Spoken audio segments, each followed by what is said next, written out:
In the name of Allah, the most merciful and the most beneficent. Assalamu alaikum. आज हम class 8 mathematics का topic operation on sets discuss करेंगे।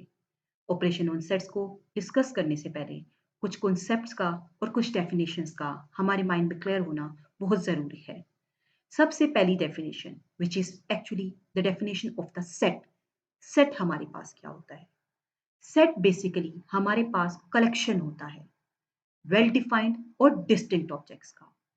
It is a collection of well defined and distinct objects. जब भी किसी भी ऐसी अशिया को आप इकट्ठा करके लिखिए जो वेल डिफाइंड हो और डिस्टिंक्ट हो। वेल डिफाइंड का मतलब होता है ऐसी तमाम चीजें जिनको आप कह सको, जिनके बारे में आप बाकायदा तौर पे कह सको कि वो सेट का हिस्सा हैं या नहीं है। और डिस्टिंक्ट का मतलब है उनका आपस में एक दूसरे से मुख्तलिफ होना जरूरी है, वो रिपीटेड ना हो। तो ऐसे तमाम ऑब्जेक्ट्स का कलेक्शन जो वेल डिफाइंड और डिस्टिंक्ट हो वो सेट कहलाता है। सेट को हम बेसिकली कर्ली ब्रैकेट्स में इनक्लोज करते हैं और उसे कैपिटल लेटर से एब्रीवेट करते हैं।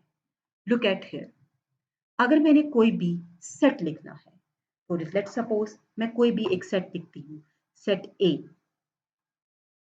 I will abbreviate it by the capital letter A, write the sign of equality, then I will use curly brackets and write 1, 2, 3, 4, 5.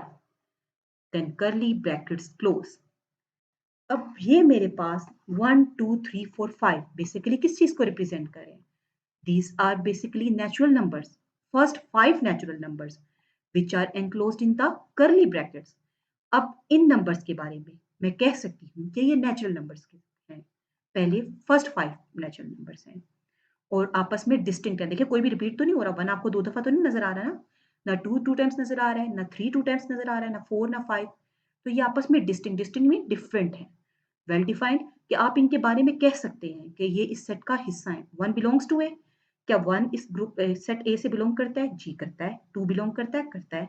तो ऐसे कलेक्शन को, एलिमेंट्स के या ऑब्जेक्ट्स के ऐसे कलेक्शन को जो वेल डिफाइंड हो और डिस्टिंक्ट हो, सेट कहलाता है। सेट को, सेट के एलिमेंट्स को बेसिकली कर्ली ब्रैकेट्स में लिखा जाता है और ऐसे तमाम ऑब्जेक्ट्स जो मिलकर सेट बनाते हैं वो सेट के एलिमेंट्स कहलाते हैं। जैसा कि 1, 2, 3, 4, 5 ये मेरे पास सेट ए के एलिमेंट्स हैं। Now move towards the next definition, that is the definition of a empty set और नल सेट और वॉइड सेट।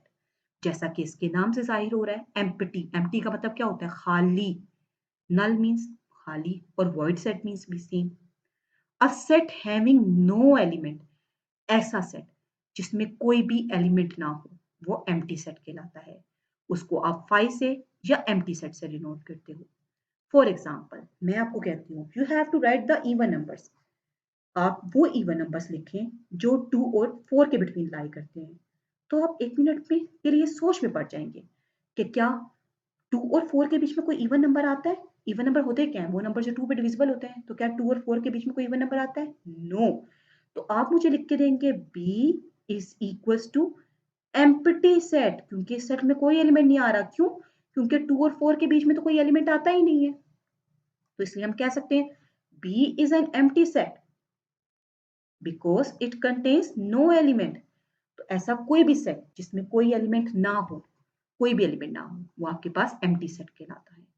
सिंगलेटन सेट, अ सेट हैविंग वन एलिमेंट, एक ऐसा सेट जिसमें सिर्फ एक ही एलिमेंट हो। इसके नाम से पता चलता है सिंगलेटन, जिसमें सिर्फ एक ही एलिमेंट हो। तो आप ऐसे बेशुमार सेट है। मैं फॉर एग्जांपल एक सेट लिखती हूँ, सेट सी। मेरे पास एक सेट सी है, I will write it here, set सी, और उसके अंदर एक एलिमेंट है 3। और मैं आपसे पूछती हूँ ये कौन सी टाइप है, ये कौन सा सेट है? ये सेट है लेकिन ये कौन सा सेट है? आपने इसके अंदर देखा एक एलिमेंट प्रेजेंट है, सिंगल एक ही एलिमेंट प्रेजेंट है, that is 3। You will say it is a singleton set. तो ऐसा कोई भी सेट जिसके अंदर सिर्फ एक सिंगल एलिमेंट लाई करता हो वो हमारे पास सिंगलेटन सेट कहलाता है। Finite and infinite set, the set whose elements are limited countable, ऐसा कोई भी सेट जिसके एलिमेंट्स लिमिटेड हों, जिनको आप काउंट कर सकते हो, तो वो आपके पास फाइनाइट सेट है। लेकिन एक ऐसा सेट जिसके एलिमेंट्स को आप काउंट नहीं कर सकते, जिसके एलिमेंट्स फाइनाइट नहीं है, काउंटेबल नहीं है, लिमिटेड नहीं है, उनको इनफाइनाइट कहते हैं। जैसा कि मैं आपको इसकी एक बहुत रियल लाइफ में से एक एग्जांपल देती हूँ। अगर मैं आपको कहती हूँ आपकी क्लास में कितने स्टूडेंट्स हैं, तो आप उनको काउंट कर सकते हो ना। एक क्लास में बेसिकली 25 स्टूडेंट्स हो गए, 30 हो गए, 40 हो गए, 50 हो गए, आप बता सकते हो। तो आप मुझे बता सकते हैं कि 50 स्टूडेंट्स हैं, तो इट इज फाइनाइट। लेकिन जब मैं आपको कह दूं count the stars on the sky, आप स्टार्स काउंट कर सकते हैं आसमान पे? नो। तो it is the set of, it is a infinite set. इसी तरह you can't count the leaves on the trees, that is also an infinite set. You can't count your hairs, that is also infinite set. इसी तरह हम numbers में से example ले लेते हैं। अगर मैं एक एग्जांपल लेती हूँ ए सेट, और ए सेट के एलिमेंट्स हैं मेरे पास 1 2 3 4 ब्रैकेट क्लोज। तो आप look at that set A, it has just 4 elements, you can count them now, 1 2 3 4, you can say ma'am set A is a finite set.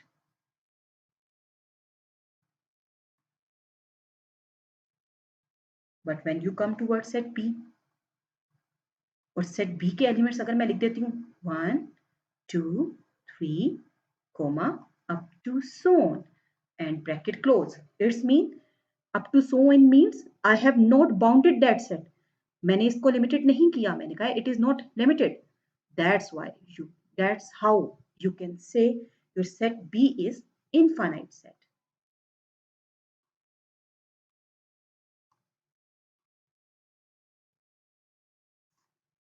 Now move towards the next definition, that is equal and equivalent sets. अब ये equal set क्या होते हैं और equivalent sets क्या होते हैं? Look at here. Two sets A and B are equal sets if every element of A is present in B. दो sets आपस में equal, जैसा कि नाम से पता चल रहा है equal. इक्वालिटी कब होल्ड करती है? जब दोनों साइड्स की वैल्यूज ना सिर्फ एक उनकी क्वांटिटी सेम हो, बल्कि वो एक जैसी हो, अलाइक हो, सेम हो। जैसा कि let's suppose we take two sets, मैं दो सेट्स ले लेती हूँ। First I will take a set A, I will write set A is equals to 1 2 3 4 and set B is equals to 4 3 1 2. तो क्या ये सेट्स आपस में इक्वल है? Yes, they are alike because it contains 4 elements. It's contain 4 elements. इसके साथ साथ the elements are also same. इधर यहाँ 1 प्रेजेंट है जी, वहां पे भी 1 प्रेजेंट है, यहाँ 2 प्रेजेंट है, यहाँ भी 2 प्रेजेंट है, यहाँ 3 प्रेजेंट है, तो यहाँ पे भी 3 प्रेजेंट है, यहाँ 4 प्रेजेंट है, तो यहाँ पे भी 4 प्रेजेंट है। तो ये दो सेट्स आपस में इक्वल सेट्स हुए। अब ए और बी जब आपस में इक्वल है तो आप इसे कैसे लिखेंगे? Set A is equals to set B. Got it? अब इक्विवेलेंट सेट्स क्या होते हैं? अगर इनके सिर्फ नंबर ऑफ एलिमेंट्स सेम हो, एलिमेंट्स का आपस में सेम होना जरूरी नहीं है, एलिमेंट्स की तादाद सेम होनी चाहिए। फॉर एग्जाम्पल अगर मैं लिखती हूँ सेट ए मेरे पास है 2 3, सेट बी मेरे पास है 4 5। Now look at these sets, यहाँ पे भी दो एलिमेंट्स हैं, यहाँ पे भी दो एलिमेंट्स हैं, बेशक चेंज है तो नंबर ऑफ एलिमेंट सेम ना, इसलिए ए और बी आपस में इक्विवेलेंट सेट्स हैं। अब कुछ सेट्स जो हम बेसिकली आम रूटीन में यूज करते हैं, जिनके बारे में आप लोग वेल अवेयर हैं। सबसे पहला set, set of natural numbers. Natural numbers का सेट क्या होता है? हमने नेचुरल नंबर्स के सेट के बारे में पढ़ा है, और हम उसे एब्रिविएट करते हैं कैपिटल एन से, and it will be started from 1 2 3 4 up to so on. Now then comes set of whole numbers. Whole numbers कहाँ से start होते हैं? 0 से। We will write W and it will be abbreviated by W, से हम W से represent करते हैं 0 1 2 3 up to so on. Then set of integers. Integers को हम Z से denote करते हैं। इंटीजर्स में हमारे पास पॉजिटिव नेगेटिव दोनों नंबर्स आते हैं, सेंटर में 0, इसलिए 0 plus minus 1 plus minus 2 plus -3 up to so on. Then comes the set of even numbers. Even numbers को हम e से डिनोट करते हैं और हमें पता है even numbers वो numbers होते हैं जो 2 के टेबल पे डिविजिबल हों. It will be 2, 4, 6, 8 up to so on. odd numbers को o से रिप्रेजेंट करते हैं और odd numbers हमारे पास कौन से numbers होते हैं जो 2 के टेबल पे डिविजिबल ना हो. 3, 5, sorry 1, 3, 5, 7, 9 up to so on. Prime numbers वो नंबर्स जिनके सिर्फ 2 फैक्टर्स होते हैं जो सिर्फ 2 टेबल्स में जाते हैं अपने टेबल पे और 1 के टेबल पे. 2, 3, 5, 7, 11 up to so on. Then आ जाते हैं कंपोजिट नंबर्स. सी से डिनोट करते हैं और वो नंबर्स जो सिर्फ 1 और अपने टेबल पे जाने के अलावा किसी और के टेबल पे भी डिविजिबल हों, जैसा कि 4, जैसा कि 6, जैसा कि 8, जैसा कि 9, क्योंकि ये अपने टेबल और 1 के अलावा भी दूसरे किसी टेबल पे भी डिविजिबल हो सकते हैं. 4 देखिए ना 1 पे भी जाता है, 2 पे भी जाता है, उसके अलावा 4 के टेबल में भी तो आता है ना. तो ये सारे कंपोजिट नंबर्स. नेक्स्ट सेट जो हमारे पास आ जाता है that is our set of rational numbers. जैसा कि आप जानते हैं हम रैशनल नंबर्स को कैसे डिनोट करते हैं. रैशनल नंबर्स को हम Q से डिनोट करते हैं और रैशनल नंबर्स को हम कैसे लिखते हैं. Look at here P by Q. ये P by Q क्या है. इसमें P और Q किस चीज को रिप्रेजेंट कर रहा है. Small p by small q, जिसमें स्मॉल p एंड ये होता है एंड का symbol and small q belong करता है इंटीजर्स से. p और q दोनों इंटीजर्स हो सकते हैं लेकिन q की value does not equals to 0. जब भी कोई भी नंबर आपके पास फ्रैक्शन फॉर्म में प्रेजेंट हो, p और q के फॉर्म मतलब क्या होता है. p और q फॉर्म का p by q form means it will be in the form of a fraction और p और q इंटीजर से बिलोंग करें. p by q fraction form में हो, p और q इंटीजर से बिलोंग करते हैं और q जीरो नहीं. आपको पता है जब भी किसी चीज को जीरो से डिवाइड करें तो वो इन्फिनिटी में चला जाता है, इसलिए q यानी डिवाइजर में कभी भी जीरो नहीं होना चाहिए. तो वो नंबर हमारे पास कौन से होते हैं. Rational number. आप इसे किससे डिनोट करते हो. q से. Now come towards subset of a set. किसी सेट का सबसेट क्या होता है. अगर a और b आपके पास दो सेट्स हैं, a b का सबसेट है अगर a के तमाम एलिमेंट्स b में प्रेजेंट हो. देखिए if a and b are two sets then a is called a subset of a set b if each element of a is contained in the set b. Symbolically हम इसको कैसे लिखते हैं. Look at here. Symbolically लिखने के लिए आप कैसे लिखेंगे. You will write set a. Subset का सिंबल कैसे आता है. ये c डाल के उसके नीचे इक्वालिटी का साइन c के नीचे ये एक dash. A is a subset of B. ये इसे सिंबॉलिकली लिखने का तरीका है. आप इसे सिंबॉलिकली ऐसे लिखते हैं. कैसे लिखते हैं. A C का साइन डाला उसके नीचे इक्वालिटी का साइन. अगर A के तमाम एलिमेंट्स B में प्रेजेंट हैं तो A सेट B सेट का सबसेट कहलाता है. For example look at here. हम एक एग्जाम्पल ले लेती हैं. हमारे पास सेट A है, उसके एलिमेंट्स हैं 1, 2, 3, 4. दूसरा सेट हमारे पास सेट B है और सेट बी के एलिमेंट्स हमारे पास हैं 1, 2, 3, 4, 5, 6. अब आप गौर से देखें ए सेट के तमाम एलिमेंट्स बी सेट में प्रेजेंट हैं तो इसका मतलब है A set is contained in B. जब ए सेट पूरे का पूरा ए सेट के तमाम एलिमेंट्स 1, 2, 3, 4 बी में प्रेजेंट है 1, 2, 3, 4 इट्स मीन इस ये पूरे का पूरा ए सेट बी में प्रेजेंट है. It's mean A is a subset of B. तो आप क्या लिखेंगे. Therefore, A is a subset. Subset करिए C के बाद नीचे छोटा सा dash. A is a subset of B. That's it. ये होता है सबसेट. अगर एक सेट के तमाम एलिमेंट्स दूसरे में प्रेजेंट हो तो वो सेट उसका सबसेट कहलाता है. अब ये कुछ पॉइंट्स हैं जो आपने अपने माइंड में रखने हैं. Note them. The first point is every set is a subset of itself. Her set अपना सबसेट होता है. जाहिर बात है उसके तमाम एलिमेंट्स उसमें प्रेजेंट होते हैं. उसके अलावा empty set is the subset of every set. Her set का एक सेट सबसेट जो होता है वो एम्प्टी सेट होता है। सबसे पहले आप एम्प्टी सेट लिखते हैं, फिर उसके सबसेट्स बनाना शुरू करते हैं। Third point, if a set has n elements, अगर फर्ज करें एक सेट के n एलिमेंट्स हैं, n एलिमेंट्स का मतलब है नंबर ऑफ एलिमेंट्स n है, काउंटेबल नहीं लिखा उसने, सिंपल n लिख दिया। 1 भी हो सकते हैं, 2 भी हो सकते हैं, 3 भी हो सकते हैं।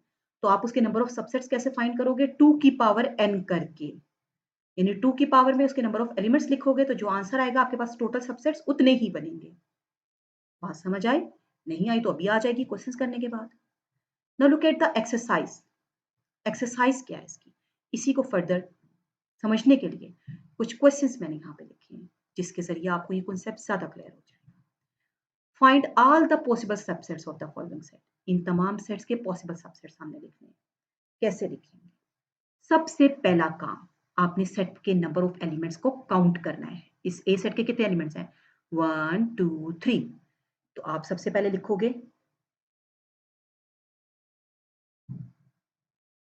Number of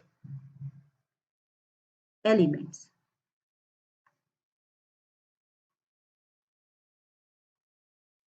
is equal to 3। 3 number of elements है। उसके बाद आप अगली स्टेटमेंट अपनी क्या दोगे? Possible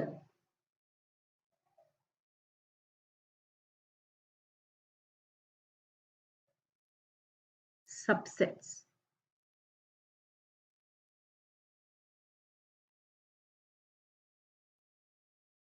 number of possible subsets. अब नंबर ऑफ पॉसिबल सबसेट्स निकालने का क्या फॉर्मूला अभी हमने देखा था? क्या नंबर ऑफ सबसेट्स निकालने का फॉर्मूला था? 2 raise to power n। n means number of elements. तो आपके पास फॉर्मूला क्या बन जाएगा? 2 raise to power n। Number of elements यहाँ पे कितने हैं? 3। तो 2 raise to power 3। 2 raise to power 3 का मतलब है 2 को आपस में 3 दफा मल्टीप्लाई करेंगे। ये नहीं करना 2 को 3 से मल्टीप्लाई कर दो और 6 लिख दो, दैट इज कंसिडर रॉन्ग। 2 को आपस में 3 दफा मल्टीप्लाई करो। 2 इंटू 2 इंटू 2। 2 के क्यूब का क्या मतलब होता है? 2 इंटू 2 इंटू 2। 2 2 4, 4 2 8। इसलिए हमारे पास 2 का क्यूब क्या आ गया? 8। इसका मतलब है आपके पास टोटल 8 सबसेट्स बनने हैं। कैसे बनने हैं? अब हम वो बनाते हैं। Possible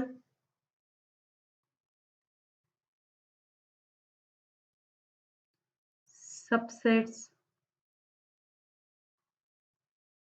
are. अब ये पॉसिबल सबसेट्स आप कैसे बनाएंगे? सबसे पहली बात हमने ये पढ़ा था, empty set is the subset of every set. Empty set her set का सबसेट है, इसलिए इसका पहला सेट तो पहला सबसेट क्या बना? Empty set. तो आप सबसे पहले इसका पहला सबसेट लिखेंगे, that will be your empty set. हमने लिखा इसका पहला सबसेट 5 या एम्प्टी सेट। उसके बाद अगला सबसेट इसका हमारे पास क्या बनेगा? इसके एलिमेंट्स है -1 0 1। सिंगल सिंगल करके आप एलिमेंट्स लिखें। -1, अगला एलिमेंट्स क्या बन गया? 0, अगला एलिमेंट क्या बन जाएगा? 1। 3 सबसेट हो गए। हमने पहले एम्प्टी सेट लिखा, फिर -1 0 1। अब सिंगल सिंगल हो गए, अब डबल डबल पे आए। -1 के साथ 0, -1 को फिक्स कर लिया, देन -1 के साथ 1। हमेशा आप लेफ्ट से राइट की तरफ जाएंगे, कभी भी राइट से लेफ्ट की तरफ नहीं आएंगे। आप कभी भी 1 -1 नहीं लिख सकते या 0 -1 नहीं लिख सकते, it will be considered wrong. पहले आपने -1 को फिक्स कर लिया, -1 के साथ 0, फिर -1 के साथ 1। अब छोड़ दिया -1 को, अगला नंबर क्या है? 0। अब 0 को फिक्स कर लिया, 0 के साथ 1, और कोई ऑप्शन नहीं हो सकती, तो हम लिख लिया 0 के साथ 1। अब एक तो बन गया एम्प्टी सेट, बाकी हमने पहले लिखे सिंगल वाले, फिर हमने लिख लिए डबल वाले। अब डबल वाले के बाद कौन सा रह जाता है? ट्रिपल वाला। ट्रिपल वाले अब हमारे पास क्या बन सकता है? एक ही बन सकता है। हर हमने इस बारे में पढ़ा भी था कि every set is a subset of itself. Her set अपना खुद का भी सबसेट है, इसलिए हमारे पास ये लास्ट सबसेट इसका क्या बन जाएगा? -1 0 1। Now count them. अब आप इनको काउंट करें, 1 2 3 4 5 6 7 8 हमारे पास 8 सबसेट्स बन गए, हमारा काम खत्म हो गया।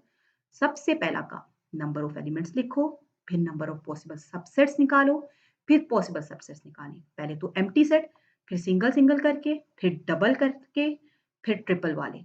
और नाउ यू हैव, और एक बात माइंड में रखनी है, you have to move from left to right, not right to left. आपने इस तरह मूव करना है, -1 0 -1 1 एट अ टाइम एक नंबर को फिक्स कर लेना है और फिर सबसेट्स फाइंड करने हैं। एक अगला सेट ले लेते हैं, सेट बी, ताकि इस कॉन्सेप्ट को मजीद क्लियर किया जा सके। उसमें नंबर ऑफ एलिमेंट्स काउंट करो, M N O P, 4 elements हैं। तो you will first write number of elements.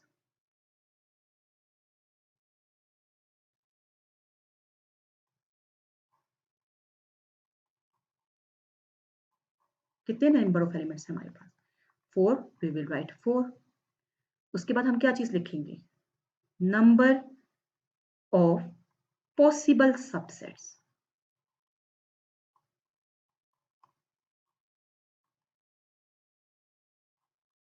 Number of possible subsets निकालने का क्या फॉर्मूला होता है हमारे पास? 2 raised to power n, n means number of elements, यहाँ पे number of elements 4 है, इसलिए 2 raised to power 4। 2 raised to power 4 का मतलब क्या है? 2 को आपस में कितनी दफा मल्टीप्लाई करना है? 4 दफा।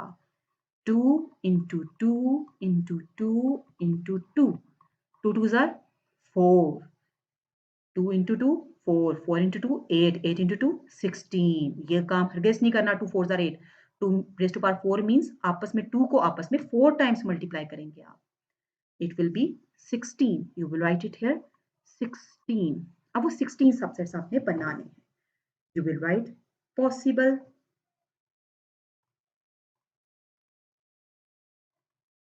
subsets are। अब ये पॉसिबल सबसेट्स में सबसे पहला सबसेट कौन सा बनता है? As we know, empty set is the subset of every set। तो सबसे पहला सबसेट हमारे पास कौन सा बना? empty set। तो हम सबसे पहले क्या लिखेंगे? empty set बनाएंगे इसका subset. We will first write empty set, that will be 5। अब वो सिंगल वाले बनाएंगे। जब सिंगल वाले बनाएंगे तो पहला हमारे पास कौन सा बनेगा? पहला एलिमेंट है m, m, फिर अगला क्या बनेगा? n, फिर अगला क्या बनेगा? o, उससे अगला क्या बनेगा? p, m n o p। अब सिंगल वाले तमाम हो गए। अब डबल वाले की तरफ आएंगे। डबल वाले की तरफ आएंगे तो हम पहले एलिमेंट्स को फिक्स करेंगे। पहले m है तो पहले m को फिक्स कर लिया, m with n, m with o, m with p, तीन ये बन गए। m को फिक्स किया, m के साथ n लिया, फिर m के साथ o लिया, देन m के साथ p लिया। m के साथ हो गए सारे। अब नेक्स्ट नंबर कौन सा है? n, n को फिक्स कर लें, n के साथ o, n के साथ p। अगले दो एलिमेंट्स क्या बन जाएंगे हमारे पास subsets? n o n p। अब n के साथ वाले भी तमाम हो गए। अब किसको फिक्स करने? o को फिक्स। o के साथ तो एक ही बन सकता है, op।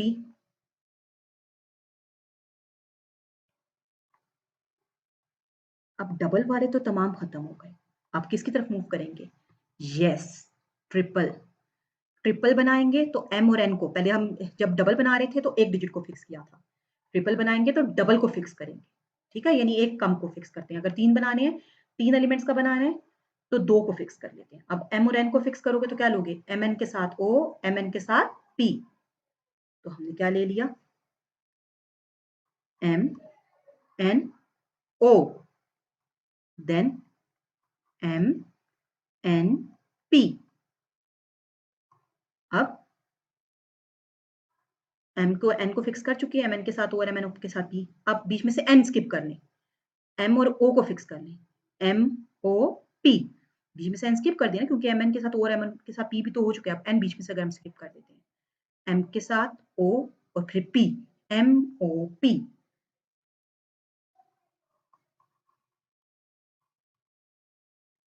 अब m के साथ सारे पॉसिबल हो चुके हैं। अब m को ही स्किप कर दें। अगर हम m को ही स्किप कर दें तो क्या रह जाएगा रिमेनिंग? NOP। तो एक हमारे पास बन गया NOP। और कोई पॉसिबिलिटी नजर नहीं आ रही, ट्रिपलेट्स भी खत्म हो गए, तो हम एक a set is a subset of itself, her set अपने अपना बी सबसेट होता है, तो हमने उठा के यही सेट लिख दिया MNOP। और अब हम इन सबसेट्स को काउंट कर लेते हैं, 1 2 3 4 5 6 7 8 9 10 11 12 13 14 15 and the 16th one. We have completed our 16 subsets. कैसे बनाए? I'm repeating them again.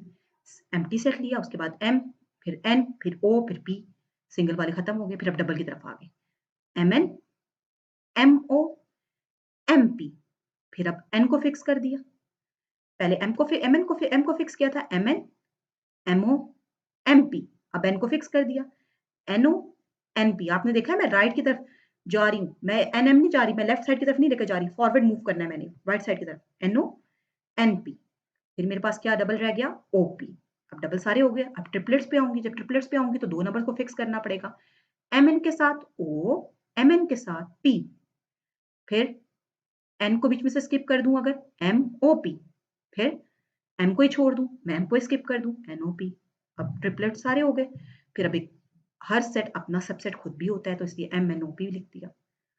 Hope after listening that video and gaining that concept, अब आपके लिए कॉन्सेप्ट आसान हो गया होगा, आपको सबसेट्स बनाने आ चुके होंगे। आप डेली लाइफ में से कोई भी सेट्स ले लेते हैं, 3 एलिमेंट का ले लें, 2 एलिमेंट्स का ले लें, 4 एलिमेंट का सेट ले लें और उसके सबसेट्स बना के चेक कर लें कि आपको सबसेट्स का कॉन्सेप्ट क्लियर हुआ है या नहीं हुआ। I hope you will enjoy the video, you will understand these concepts and you will practice these concepts. Okay, take care. Allah Hafiz. Fil Aman.